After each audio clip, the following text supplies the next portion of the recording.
আসসালামু আলাইকুম। আমি সালমান আলম কাগজি আবারও একটি ভিডিও নিয়ে আপনাদের সামনে হাজির হয়েছি।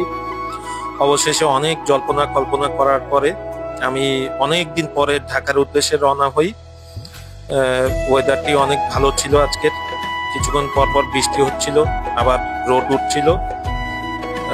আমরা ঢাকায় ঢোকার পরে কাজ কাম ছেড়ে তারপর খাওয়া দাওয়া করি এবং ক্লান্ত হয়ে যাই। ক্লান্ত হয়ে আমি চাচার বাসায় উঠি উত্তরাতে। এই ছিল আমার ভিডিও।